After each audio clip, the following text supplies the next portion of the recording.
Welcome to my podcast, Apollonia Studio 6. So now, tell me a little bit about culture vulture. What does that mean? Yeah, I get the DJ Vulture? DJ Vlad. What is that? I don't know. Probably some nicknames someone came up with. I have nicknames too. Yeah, I mean, culture vulture is, I guess, a term that popped up a few years back.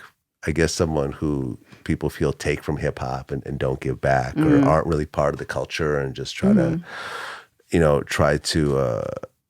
milk it, or basically be a vulture and eat off the carcass of it and so forth.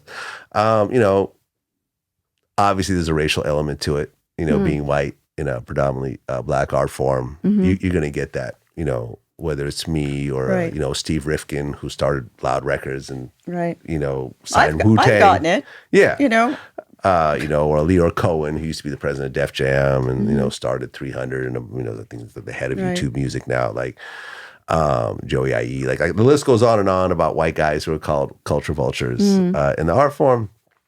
I never heard that. Yeah, I think anyone who knows my background and knows my story of in terms of my involvement with hip hop since elementary school, would probably change their mind a little bit. But then again, it just is what it is. It comes with the territory. Right. I don't take it too seriously. Yeah. Well, I had to disagree. That people have said that to you, because I want to touch on my interview in a little bit near the end, because you made me feel so comfortable, and it was just like a super classy interview.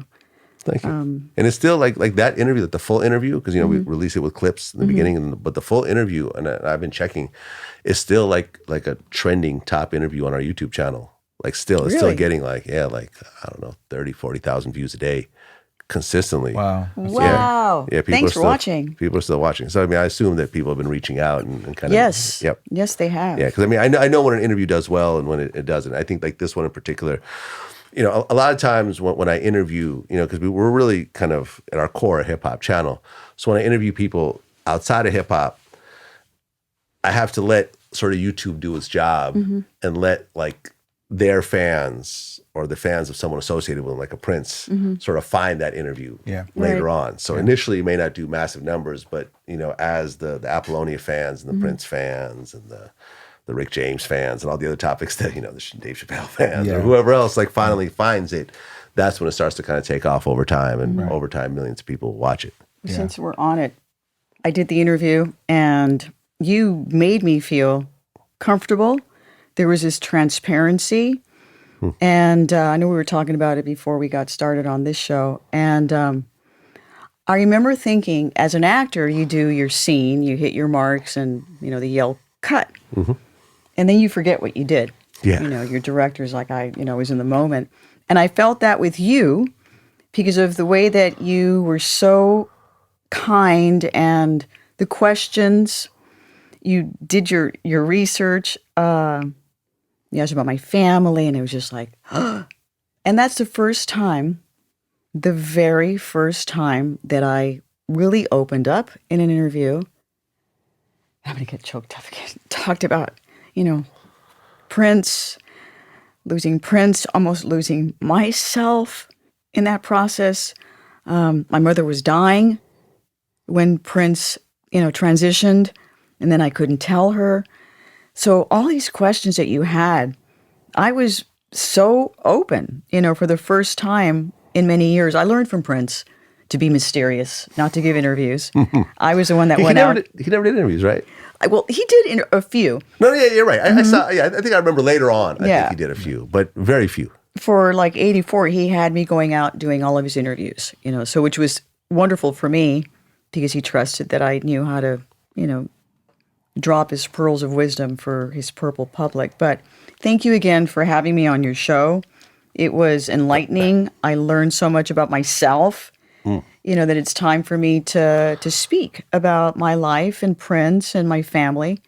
And it was you that enabled me to do that. You kind of you just took me by the hand that day. And Seth, you were there. And thank you so much. Thank you. It was an honor. It was an honor. Thank I think you. it's a very important story. And while we're at it, you interviewed Morris Day, my brother. Yeah, that was So fun. tell us about that. I mean, I was a big fan. Yeah. You know, Jungle Love had been my jam like forever. You know, and just this whole kind of like persona with like the mirror, and, you know, the suits and you know the hair and everything else like that. And yeah, he just kind of came solo. I think originally we had it planned this one date, and then he got like really, really sick. This is like pre-COVID, I believe.